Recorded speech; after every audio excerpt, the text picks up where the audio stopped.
Es va donar la situació en què vaig quedar sense tenir jo el meu treball i vaig dir, doncs mira, crec que tinc l'edat i crec que és el moment de fer-ho, perquè si no ho faig ara ja no ho faré mai més. I mira, doncs ens va donar per fer-ho ara, que podríem haver fet abans, però precisament per les circumstàncies de la pandèmia no ho hem fet abans. Vam decidir, doncs mira, ara que es començaran a obrir una mica més, hi haurà menys restriccions o el que sigui, jo crec que ara ja començarà a obrir-se una mica el tema i començarem a tenir feina. Vaig estar a Merto fins al setembre del 2020.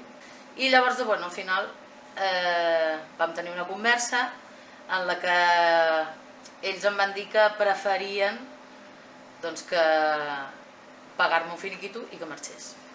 Però jo vaig demanar després la capitalització de l'atur.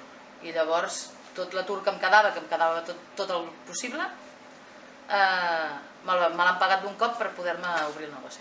Jo vaig començar a treballar a l'hostaleria el 2009. Realment, vull dir, som petits empresaris, no som grans empreses, estem intentant emprendre, donar una mica de vida al barri i et posen moltes dificultats i moltes traves. Jo sempre he treballat d'una manera en la que crec que el client quan ve ha de sentir que el lloc on està net.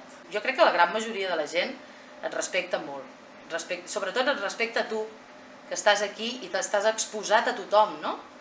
I no, mantenen la distància amb tu, vull dir que no... Jo no m'he sentit gens incòmode en aquest sentit. Jo el que vull és donar un bon servei, un servei de qualitat i a més, amb productes que siguin de proximitat, afavorir els altres comerços del barri, que això també m'agrada,